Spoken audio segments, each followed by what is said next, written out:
Peziarah Sunan Kudus, Kyai Haji Raden Asnawi dan Nyai Hamdana. Assalamualaikum warahmatullahi wabarakatuh.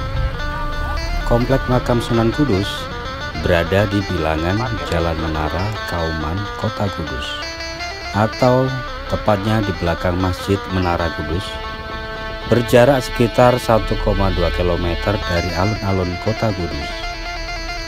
Komplek makam ini selalu ramai dikunjungi peziarah, terutama saat musim liburan tiba.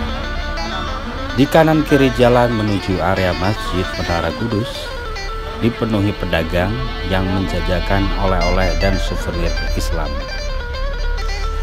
Berbeda dengan makam-makam Wali Songo yang lain, area komplek makam terlihat sepi dari para pengemis dan peminta-minta. Untuk menuju makam Kanjeng Sunan Kudus, kita harus melewati beberapa gerbang atau gapura. Masyarakat sekitar percaya bahwa gapura-gapura di sini sangat keramat, sebab gapura di sini sudah ditanami Raja Kolo Cokro oleh Kanjeng Sunan Kudus. Konon, para pejabat yang berani melewati gapura ini akan kehilangan jabatannya. Komplek makam di sini kental sekali dengan nuansa Hindu, sebab Kanjeng Sunan Kudus dikenal sebagai penyebar agama Islam dengan toleransinya. Ia begitu menghormati agama Hindu dengan tidak memotong hewan kurban sapi dalam perayaan Idul Adha. Kanjeng Sunan menggantinya dengan hewan lain, yaitu kerbau atau kambing. Sunan Kudus meninggalkan wasiat atau petuah yang sangat inspiratif.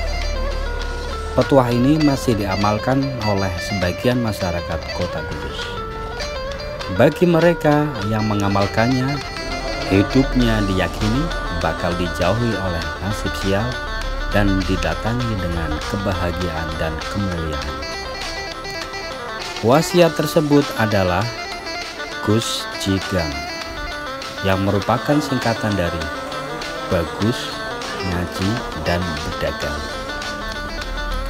Untuk para peziarah yang ingin menyaksikan buka luar makam Sunan Kudus, dipersilakan datang pada tanggal 10 Muharram, karena setiap tanggal tersebut akan dilaksanakan prosesi buka kain penutup makam. Selain Kanjeng Sunan Kudus, di komplek makam ini terdapat juga makam Kyai Haji Raden Asnawi dan Nyai Hamdana. Salah satu ijazah yang diberikan oleh Kiai Mbah Maimun Zubair bagi seseorang yang ingin mencari jodoh adalah tawasul di makam Nyai Hamdana Asnawi Kudus. Menurut Kiai Haji Maimun Zubair, keberkahan Kota Kudus adalah salah satunya adanya pernikahan Kyai Asnawi dengan Nyai Hamdana.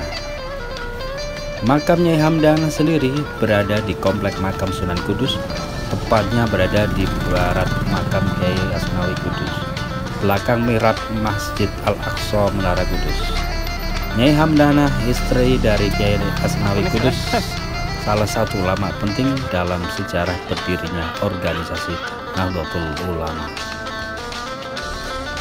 Menurut Kiai Minan Syuhri, Nyai Hamdana merupakan putri dari Kiai Haji Soleh Darat yang dinikahkan pada sahabat karibnya yang pernah sama-sama berguru pada Sayyid Ahmad Zaini Dahlan, yaitu Syekh Nawawi Al-Bantani saat bermukim di Makkah Al-Mukarramah. Sepeninggal Syekh Nawawi, Nyai Hamdana dinikahi oleh Kyai Raden Asnawi setelah sebelumnya dijodohkan oleh Kyai Haji Jalil. Mas Fiah mengungkapkan ketika berjumpa langsung dengan Nyai Hamdana saat diajak sowan ke rumah Bendan Kudus, Nyai Hamdana memiliki wajah yang cantik dan berhidung mancung seperti orang Arab dan India kecantikannya.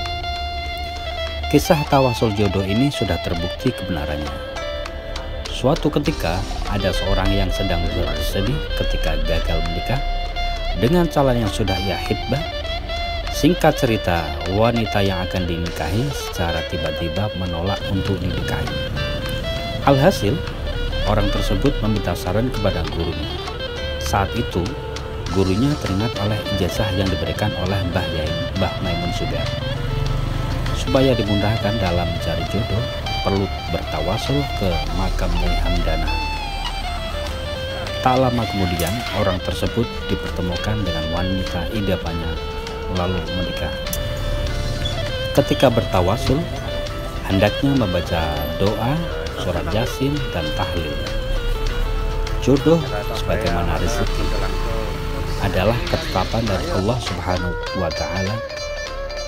Namun bukan berarti manusia tidak lagi perlu berusaha. Rezeki tidak turun dari langit, namun harus mengupayakan. Sebab yang menjadikan rezeki diberikan kepada kita, demikian pula dengan jodoh. Wallahu a'lam bishawab. Wassalamualaikum warahmatullahi wabarakatuh.